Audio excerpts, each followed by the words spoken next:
So I'm going to pull up my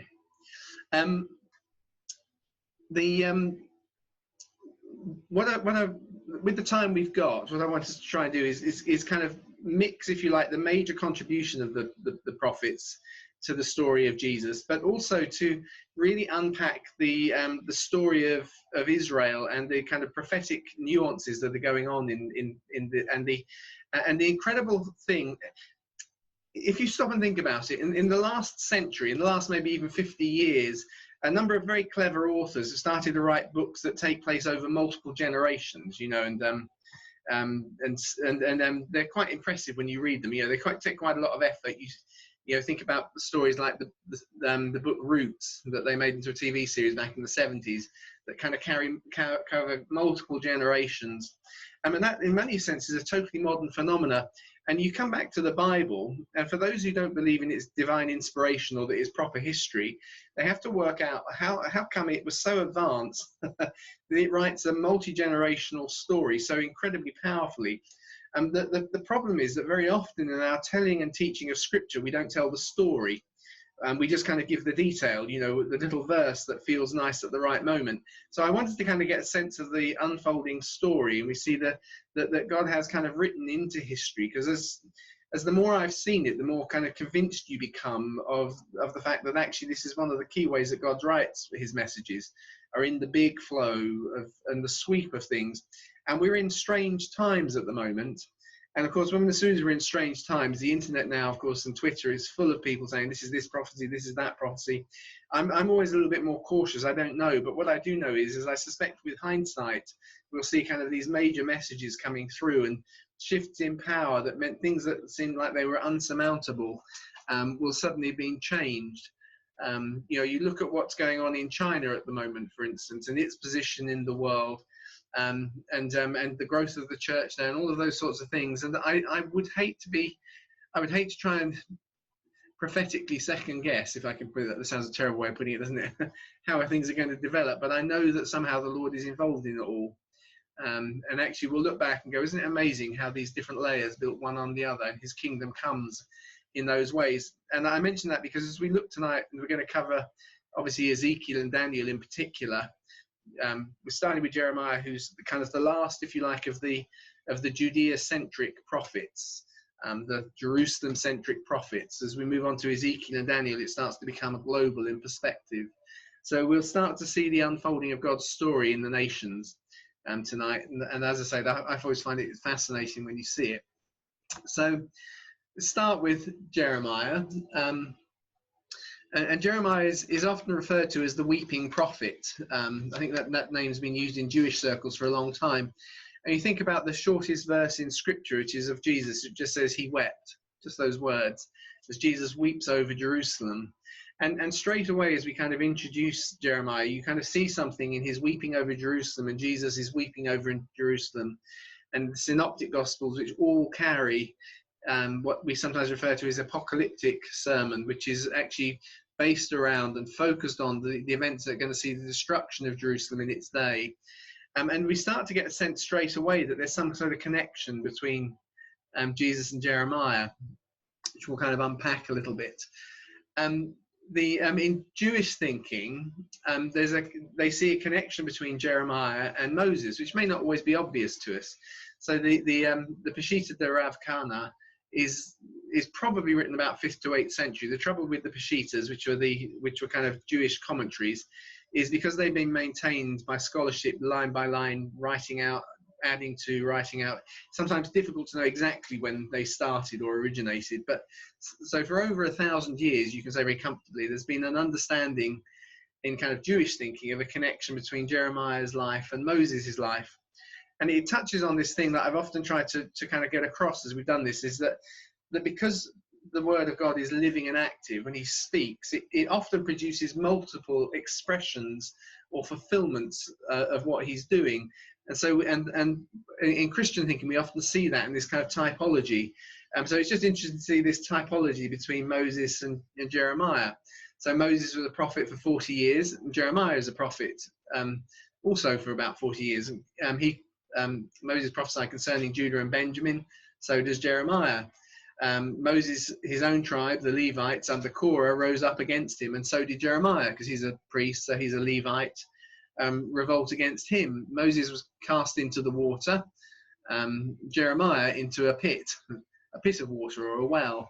Moses was saved by a slave of Pharaoh's daughters, and Jeremiah was rescued by a slave, Ebed-Melech. Moses reprimanded the people in his discourses, and so did Jeremiah. So you can see even in Jewish writing and thinking, they see a connection with Moses.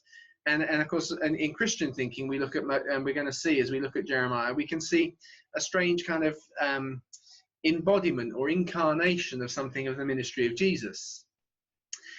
We thought last week a little bit about how the major prophets kind of fit together in this kind of developing theme that takes us out of Jerusalem and Israel into a much more kind of global perspective. So we saw, for instance, how Isaiah's name has got the Yah name, the covenantal name of God in it, and Jeremiah, and they both prophesy in Jerusalem and at the temple. And then we go through Lamentations, which is a lament over the destruction of the city and everything that's going on there. And we move now to the prophets Ezekiel and Daniel, who are now prophesying out in the nations and the empires of the world away from Jerusalem.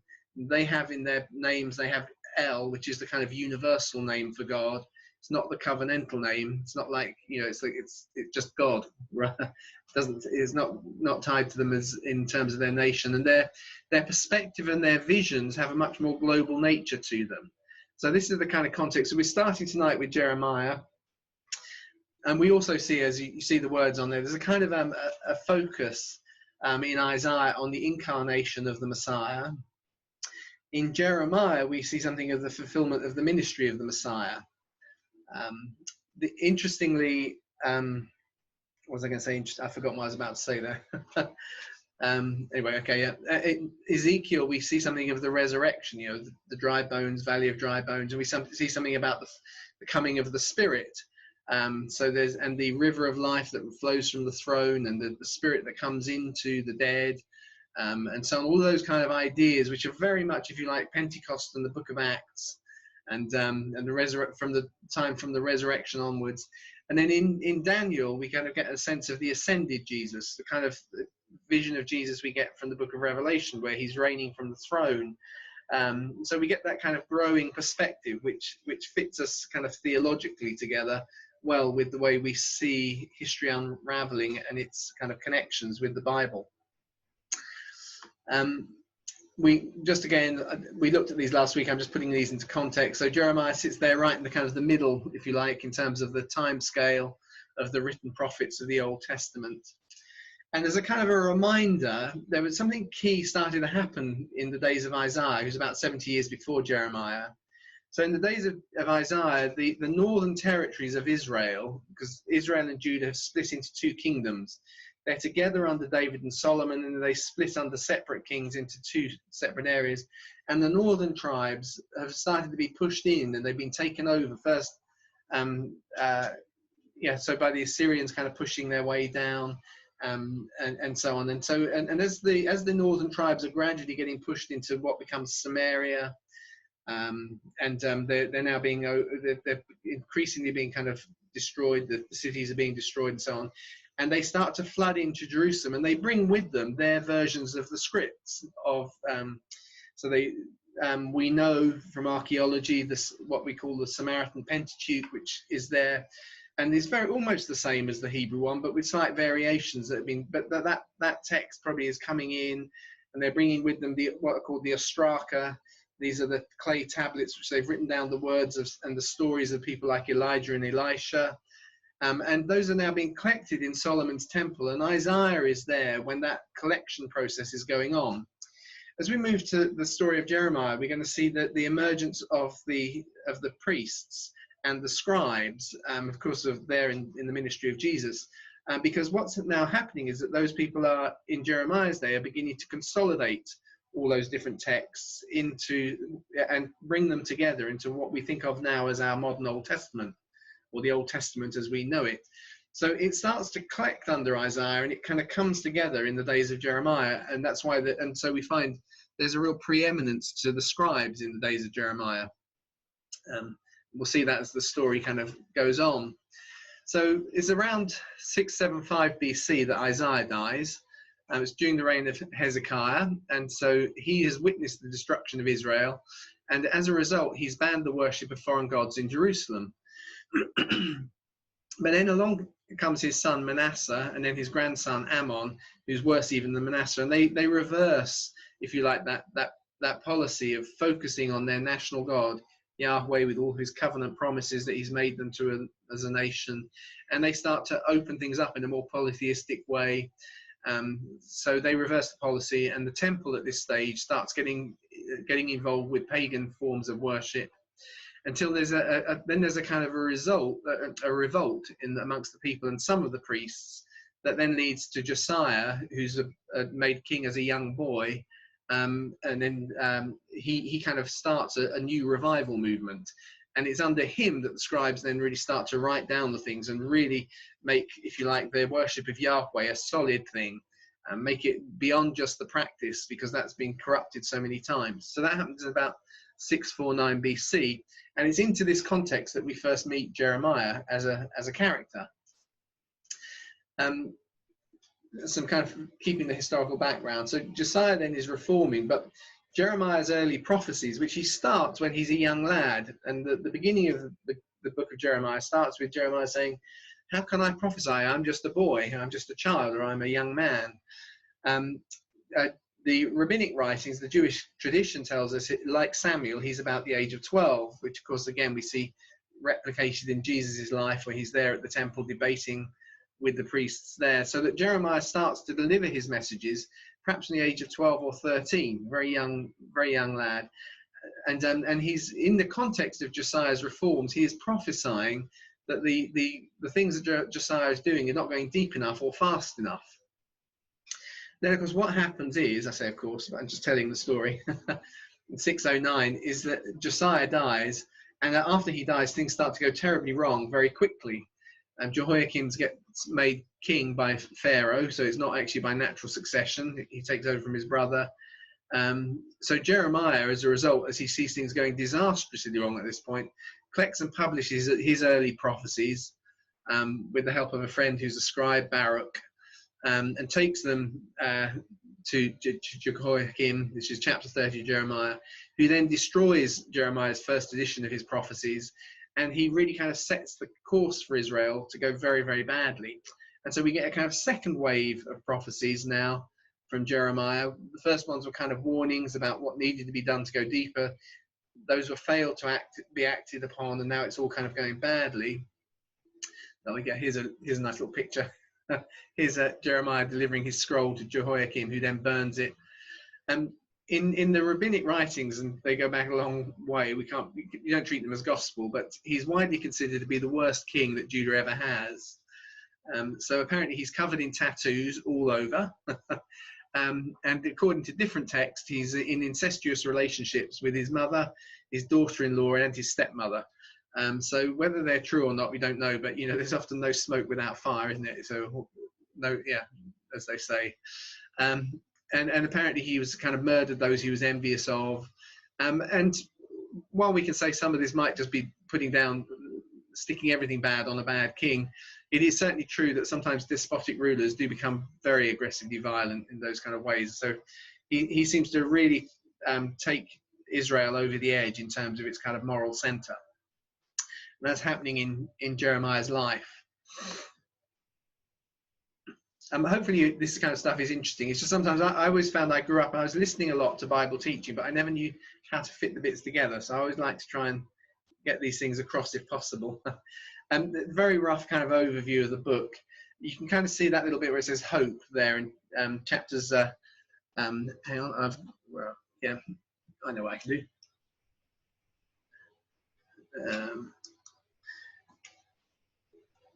Oops, sorry, that wasn't what I wanted to do.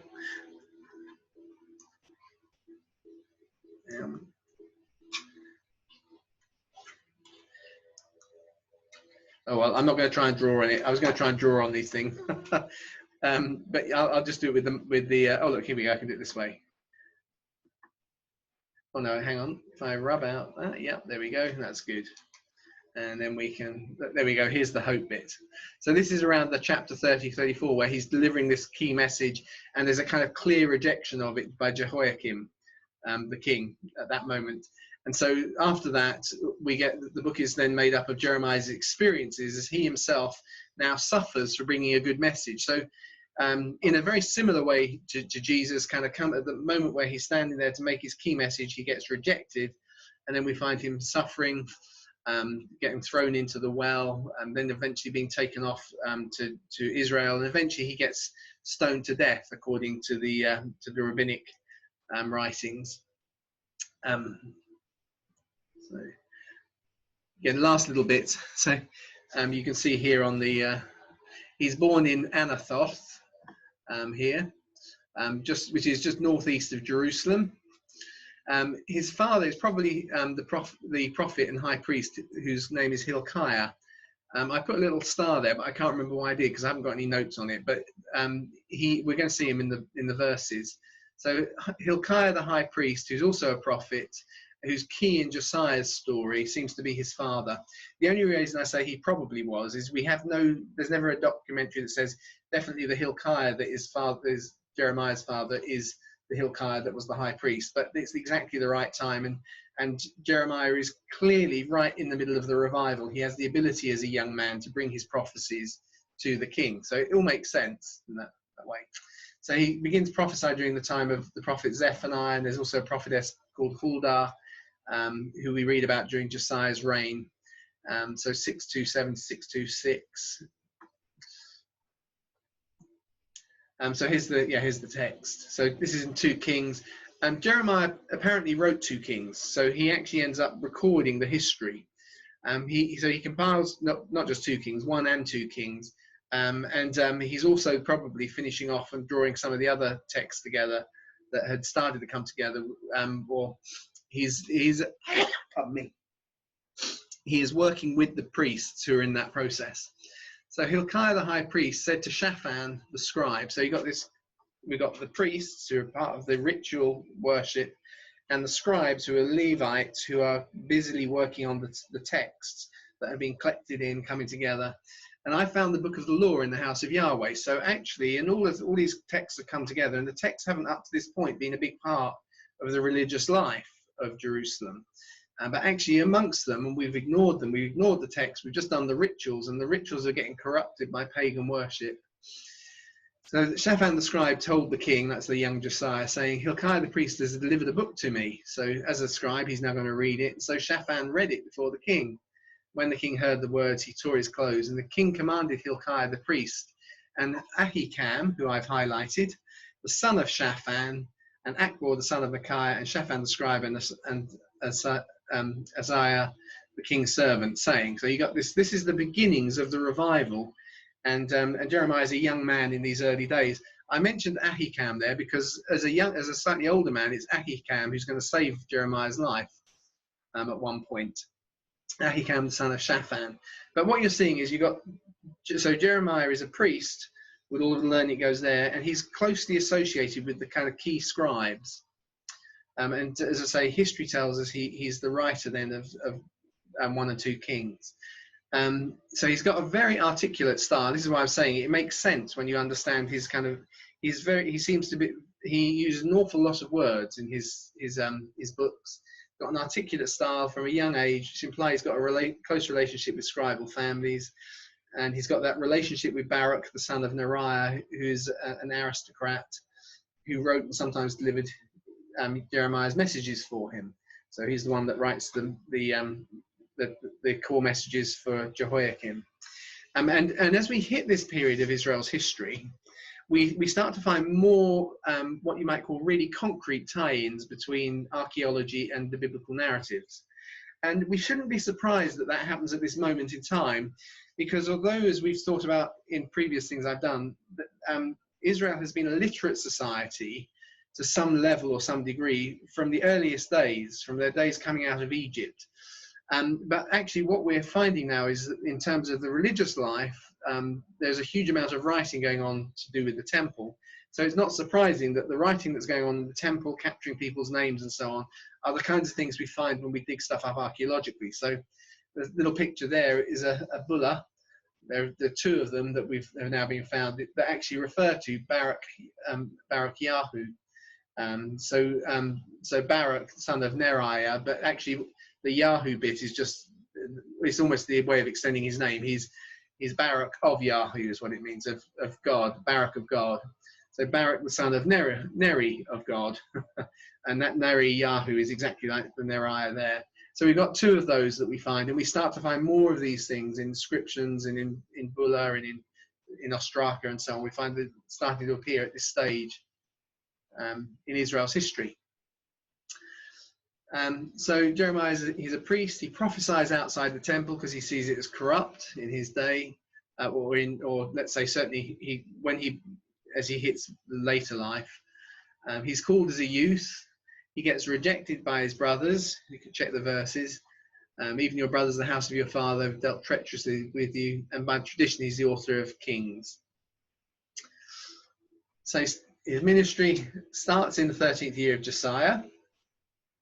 That's i.e. it's about 626 BC, which is the same year, therefore, Jeremiah's ministry starts, that the father of Nebuchadnezzar, a guy called Nabopolassar, who turns out was a kind of a general in the army, founds the Babylonian Empire.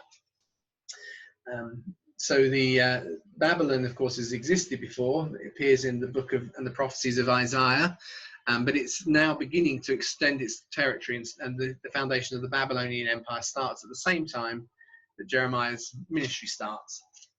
So Josiah, as you said, he's a good king. He's credited by tradition and scholarship with instigating the first great compilation of Hebrew scripture into what becomes our Bible. So that's just saying what I've been saying as we go through. So in 609, Josiah unfortunately dies, and he dies opposing a pharaoh who's pushing up from the south, Pharaoh Necho. And so he deposes now the guy that should be the natural successor, Jehoahaz, and installs his brother, whose name is Eliakim, or who changes his name then to Jehoiakim, as king. And in 605, then Nebuchadnezzar crushes, who's now coming down from the north, the Babylonians pushing down, crushes Pharaoh Necho at Carchemish in a major battle. So you can see if it's on the Euphrates, the Egyptians are pushing their way up, but they've been crushed by the Babylonians, which gives Babylon 70 years of uncontested dominance of the area that Jerusalem is in. And that's the same year that Nebuchadnezzar then besieges Jerusalem, and he doesn't destroy it and he doesn't conquer it, he besieges it, and he leaves by taking the children of the ruling class of the city. And that includes Daniel. We thought about some of this last time when we were looking at Isaiah. This is the key moments. So a young Daniel, who's a child at this point, is taken by Nebuchadnezzar. And these are kind of, as I say, these are coincident with the ministry of Jeremiah, these events. So his ministry years is prophesying through the years of Josiah, then Jehoahaz, then he's prophesying to Jehoiakim, who's also known as Eliakim, the guy who's the uncle, the brother who takes over. No, it's the uncle. That's right. It's the uncle who takes over from the real king. And Jehoiakim and Zedekiah. Hang on, no, I think I got that wrong. Sorry. Ignore what I just said there. I'm doing this a bit too fast sometimes. Interesting to note, though, Jehoiakim, he was the really bad king. That's right. Jehoiakim is the terrible king. And he is supposed to be king. He's the one that is supposed to be king. Still, it hasn't happened just yet. No, he isn't. Okay, I'm pretty sure he isn't. But yeah, ignore my fumbling over these moments if that's okay. He is actually omitted. He's one of the people who's omitted from Jesus' genealogy, and almost certainly that is actually because the way the official kind of genealogies are being maintained by the scribes is he's been deliberately forgotten. They all know he's there, but nobody wants to mention him because he's so bad, so they've left him out. And so actually Matthew in recording that is recording it as it's officially understood, and so he misses Jehoiakim out.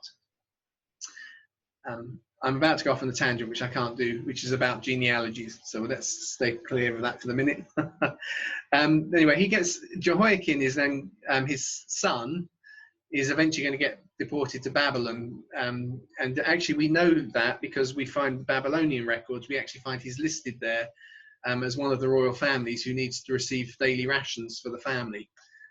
So that Jehoiakim, alongside Daniel, is part of that deportation process. So, as I said, the Bible doesn't tell us how Jeremiah dies, but Jewish tradition tells us he's put to death by stoning in Egypt, which is probably referenced in Hebrews. So where, in Hebrews where it lists the martyrs and says, and they were stoned and they were sawn apart. So that stoned is most likely a reference to Jeremiah. So we think of his key events. So Nebuchadnezzar has attacked Jerusalem again. So he does it the first time, and imposes. This is why I was getting confused. Here he goes. This is where the uncle, Mataniah, is the uncle. Phew, just remembering how it all fits together. As the vassal king. So Jehoiakim was a real king, but Mataniah is the king's uncle. He puts him in, and he becomes King Zedekiah. And Zedekiah is weak, vacillates, and he wants Jeremiah's input, but then when he gets it, he doesn't like it. He ignores it and criticizes it. And he's so weak, he doesn't actually put Jeremiah down the well, but he lets others do it and doesn't stop them. So Jeremiah gets thrown into a well for warning against making a pact with Egypt, you see.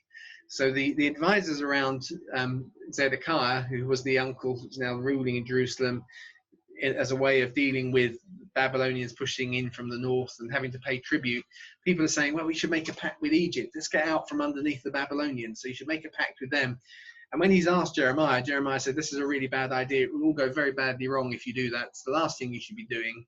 We need to cooperate. Babylon is where the future lies, effectively. But it gets ignored. So he gets, as I say, he gets thrown into a pit, a well. And in 586, Jerusalem actually gets captured, and Zedekiah then starts to flee towards Egypt, you see. So he tries to get away, and he takes Jeremiah with him in chains, but the Babylonians push on down, and the Babylonian general finds Jeremiah in chains, so he releases him, and he asks him now to become a guide for the new person that they're going to put in place, the new governor, who's a guy called Gedaliah. Now, just for those who are interested in these things, Gedaliah is actually the son of, is it the son or the grandson of, when right at the beginning we were talking Shaphan, and he had a son, whatever it is, I can't remember who I said, Jeremiah 29, he saves Jeremiah at one point. This is now, Gedaliah is that guy's son. So this is a family that have been interplaying, supporting each other for a while. So Jeremiah is now support to Gedaliah, but then Gedaliah gets murdered by those who are left in Jerusalem, who then realize that they're in trouble because they've just killed the appointed representative of this big, enormous empire who was letting them have a little bit of peace. But now they've done that, they're in real trouble. So they all try running away again from the Babylonians, and the last group in Jerusalem head for Egypt, and they force Jeremiah to come with them. Barak goes with them. So then at the end of the book of Jeremiah, he's in Egypt, and his final prophecy is to Pharaoh, and actually his words to him are fulfilled when he dies in the war with Babylon. When he dies, he tries to get Babylon's help when there's a civil war, that's right, but he actually dies in that process. So that's a kind of potted overview of where Jeremiah sits. But the things that are really interesting, as I said, are he introduces some really key things. Jeremiah gives us the image of the bridegroom, which actually, as I'm teaching through the gospel events, I'm really hitting me this time reading through how key this image from Jeremiah of the bride and the bridegroom as Christ and the church is right there from the beginning of Jesus's ministry. In all gospels, all four gospels make reference to the bridegroom in some way or other, and to weddings and so on. And then, of course, the New Testament, as it unfolds, the logic of the bridegroom starts to play itself out, and in Revelation is all summed up as the marriage of the bride and his groom, which is the church and Christ. And it all roots down to some ideas in Jeremiah. There's also a mini prophecy that he has to deal with about the lost signet ring, which actually shows us Jesus' genealogy emerges from it. Like Isaiah, he makes reference to this branch who's going to come out of a side shoot from the line of David. And of course, he introduces the concept of a new covenant, which becomes a key theme in the thinking and the religious writings of groups like the Essenes down around Qumran. If we see those documents in the Dead Sea Scrolls, we find the idea of a new covenant and a reinterpretation of Moses' law was something that was being expected as part of the messianic delivery. He also goes through himself that kind of death and resurrection experience by being put down a well and being rescued out of it. So as a kind of type of Christ, and I apologize that I'm doing this so fast. I feel a bit like I'm shortchanging everyone by speeding through, but hopefully we'll get a kind of nice flow of the overview when we get there. You've got these in your notes, so I won't go through them in great detail, but it's just interesting to see these kind of parallels sometimes. So both in Jeremiah and in Luke 1, both we know that both were known before they were even conceived. So God had understood who these wee people were going to be before they were even conceived. Not just like David, who was known in the womb. These guys were seen before. So it's almost like God has done something very specific and special in Jeremiah. He's already kind of fully known him before he's conceived him. And both are called from the womb.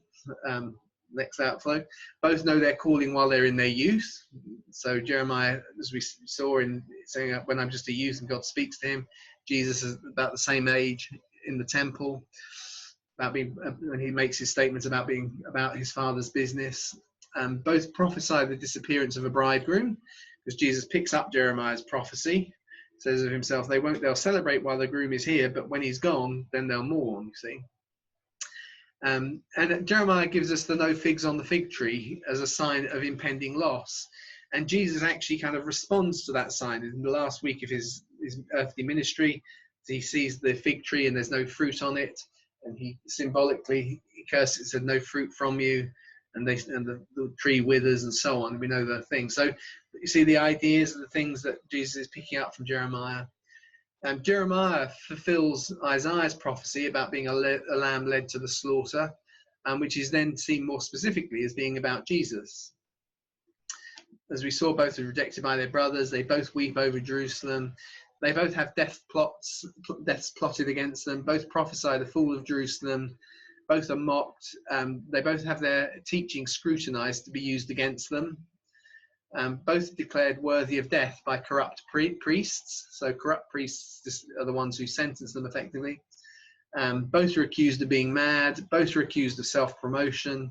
And both prophesy Jerusalem's destruction. I think I put that one in already. But you can just see why it is that in one sense, Jeremiah stands typologically like Jesus, and why it is in rabbinic thinking he is the fulfillment of Isaiah's prophecy about the one on whom the stroke fell on him who wasn't due, and so on, all of those kinds of things. As why he's understood as Isaiah's suffering servant, but we see Christ in that way. It's like Jeremiah is the mini first version, Jesus is the full-grown fulfillment of that prophecy. So the days are coming, says the Lord. Here's the introduction of the voice of the bridegroom and the voice of the bride. He makes reference to the valley of the sons of Hinnom, which in the New Testament we see as Gehenna.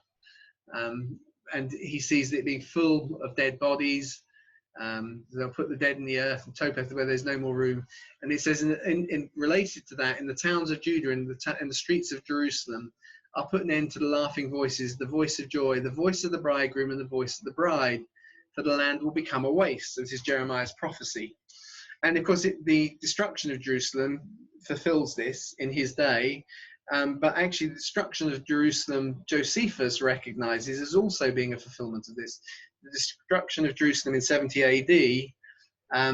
So Josephus tells us that actually these verses also related to that destruction. And interestingly, according to Hegesippus, he is one of the early church fathers, the church, which understood itself as the bride of Christ, led by Simon of Cleopas, who is the unnamed disciple on the road to Emmaus, when Jesus is resurrected. Remember, he meets two disciples. So the early church tells us that the unnamed one is Simon, the son of the named one, who is Cleopas. So Simon is now the leader of the church in Jerusalem, and they leave Jerusalem in around 66 AD before the siege happens that destroys it and everyone gets killed. because they are heeding Jesus's warning that he's given in Matthew 24, and actually they relocate to northern Judea, and actually the bride, if you like, survives. But you see how Jesus is crucified, the groom, so his voice is gone, but the bride is still there, but now she's gone, and then suddenly the city is being destroyed, and at that point the valley of Hinnom, which was filled when the Babylonians destroyed Jerusalem, is filled again, as Josephus writes in his histories, and there's a kind of a second fulfillment, or perhaps it's the major fulfillment of Jeremiah's prophecy, with the bridegroom involved in it. So I'm sure I'm generating lots of questions, and I apologize we're running through so fast. He uses that imagery a couple more times. I've got them there. For speed's sake, I will let you look them up. They're very similar. Voice of the bride, voice of the bridegroom, and suddenly they'll go, and suddenly they'll be whipped away. And then the last time it comes in, it's actually in a context which is about the reference to the return and the eternal reign of the line of David. In other words, the Messiah coming again. And this time, yet again, there shall be heard in this place the voice of joy, the voice of gladness, the voice of the bridegroom, the voice of his bride, the voice of those who say, give thanks to Yahweh, his hosts. For Yahweh is good, and his loving kindness endures forever. And so that return of the bridegroom and the return of joy, which is specifically tied to the city of Jerusalem, becomes a kind of key part of the prophetic language, which we again find in the book of Revelation and so on. Which is now, of course, tied up to the return of Jesus, the bride, and the establishing of the presence of his church amongst his people. So you're starting to understand, that's why people start to see some of these things. So just hopefully kind of getting them all in there. Now, yeah, there are lots of different ways people then deal with the detail, but you see the broad thrust, if you like. Which is clearly there right the way from the Old and into the New Testament through the Gospels. And a lot of this, as I say, the language, that key language coming from Jeremiah. He also touches on the righteous branch. So again, in the context of the Davidic line coming again, a righteous branch of David to spring up, and he shall execute justice and righteousness in the land. For thus says Yahweh, David shan't lack a man sitting on the throne of Jeremiah. Eventually, a man is going to come back. His name is Zerubbabel, which means Zeru means seed, and Babel, which is symbolic of Babylon, which is kind of used as shorthand for Babylon. So a seed gets taken out of Babylon, who is Zerubbabel, who is he's in the kingly line, but he's no longer a king. He comes back as a governor, and he leads the revival. We're going to finish this evening looking at the prophecies of Daniel.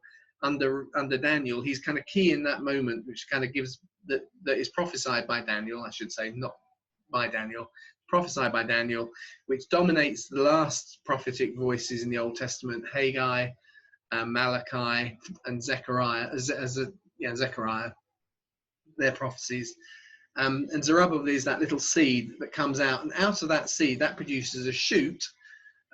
So you see Zeru and a Nazarah, which then becomes the shoot, and Jesus is the Nazarene. He is the shoot of Jesse that comes out of the seed that gets taken out of Babylon, the name of that guy was the seed of Babel. Zerubbabel, who is the kind of key moment in Jesus' genealogy that gets drawn back out and brought back to Jerusalem. So it'd be great to unpack these things in more detail, but try and get the fun of the flow, if I can put it that way. As I said, touching on this, Jeremiah is seen as being the fulfillment of Isaiah's prophecy of led like a gentle lamb, it's led to the slaughter, saying, let's destroy the tree with its fruit, and let us cut him off from the land of the living, and his name may be no more remembered. Which, of course, is what is expected of Jesus' ministry when he's crucified as well. That if they get rid of him, it will all disappear. The king that gets taken off into exile that Jeremiah is with, Jeconiah, has a prophecy saying he will, after Jehoiakim comes Jeconiah. He's told that he will be written down childless. No man will prosper in his days. No more shall a man of his seed prosper sitting on the throne of David. So Zerubbabel, who comes back, is actually the grandson of Jeconiah, but he's never king. He never sits on the throne of David. He's just there as a governor now of a nation that sits there within a kind of regional framework. It's only in the years before, just before Jesus is born, when Herod claims the kingship, effectively, becomes declared by the Romans as king of Judea, though he himself as an Edomite has got nothing to do with David. So there's no king sitting on the throne. And of course, although Jesus is a king on the throne, of course, he is in the kingly line, which runs all the way down to Joseph, but he's not Joseph's physical heir. He is Mary's physical heir, and her line runs back to David, avoiding these kings. So I put there's a problem for Yahweh, but it's not a problem when we look back at it with hindsight. The problem was that God has promised David he'll have a king sitting on the throne forever and ever, and suddenly he's declared that no one of this man's line is going to be king anymore, and he seems to be the natural place. But there is his other line as well. But anyway, you get the story. Oh yeah, here we go. So in that day, says Yahweh of hosts, I will take you, Zerubbabel, the little seed that comes out of Babylon, the son of Shealtiel, and I will make you a signet ring as I've chosen you. So actually in Haggai, God very specifically kind of restores the ringship, the signet ring, the ring of the king, to Zerubbabel. So he's kind of spiritually there, but he's never physically sitting on the throne. And of course, Joseph's never physically the father of Jesus either. So there's a nice little prophecy, though, in the run of names. Although the New Testament calls him Zerubbabel, the son of Shealtiel, there's actually a man in between. And that's not uncommon. There are various reasons why that happens in genealogies. And if you look at them, Shealtiel means I have asked God. Pedaiah means Yah has ransomed. And Zerubbabel is a seed from Babylon. So there's a lovely little kind of prophecy in their run of names. I've asked God, because Shealtiel is a good guy. And Yah has ransomed. So God does something. He pays a price. And as a seed comes from Babylon, and that root, that seed that comes out becomes the family tree that runs down to Jesus. So, and yeah, the days are coming. I raise up for David a righteous branch. He shall reign as king and deal wisely. In his day, Judah will be saved, and Israel shall dwell safely. And this is his name. He shall be called Yahweh our righteousness, which is almost certainly, as I say, we see that fulfilled as Jesus. Jeremiah's introduction of the new covenant, he declares that God is going to make a new covenant one day with his people, which is why we have the Old and the New Testament. It's just the word covenant, testament are interchangeable. So the New Testament, which is now being formed, but Jeremiah has prophesied it. And interestingly, he uses this little phrase. He says, in that day, a woman shall encompass a man. Now, what that often means is it's about womanhood, or a woman looking after a man. It doesn't necessarily mean giving birth, but it can kind of pictographically, it talks about the virgin birth, if I can put it that way. And interestingly, I think, I just think of it interestingly that we read in the Gospels that Jesus financially is supported, because that's the literal meaning of these words. It's the way that the rabbis understood it. What it meant was the women were having to financially look after the men. In other words, it seemed like it was a rather strange time where the world has gone mad, is the way that they would have seen it, and the women are having to financially look after the men. But we read in the Synoptic Gospels how Jesus' ministry is supported by a number of wealthy women. It's just a statement or a prophetic statement of something true that's going on. And so the early church is dominated by the names of some of those key women. We forget, but in the early church writings, they often divided themselves according to Saint Salome, Saint Mary, Saint Joanna, and so on. All those, and we find those things written about because they had such a significant role in that support that they give to Jesus. But anyway, Yahweh is going to make a new covenant. It's one that can't be broken. And the whole passage is then ascribed in Hebrews 10 to the Holy Spirit. So it's, he's very kind of key in seeing these kind of key moments. So I had other slides, but I've skipped over them. But you see, as I say, Jeremiah's words, they're not as beautifully poetic as Isaiah or as we see in Ezekiel or in Daniel. They don't lie out one after another and this happens and then that happens. But actually he creates and generates key themes in his messages. and he in his life he modeled something in this period of transition, which kind of becomes the shape and understanding of our thinking about how all of history kind of divides up, both before and after Christ, and then in the years and ages to come. So yeah, leave it at that. So I'm going to keep an eye on the time, because when I'm presenting, Zoom takes up one screen and my presentation is on another screen. I've got two screens set up, but I can't actually see the time on either of mine. Okay, so we're 1 hour in. And I think that's not bad, because Jeremiah's got quite a lot in there that I wanted to cover. So we're about halfway. Does everyone want to take 5 minutes or a few seconds to stretch? No? Everyone happy? I'll just give a few minutes. We won't do too long. I can cut 3 minutes out of the middle. If you just want to kind of stretch some legs, kind of do whatever before we get going on the next parts.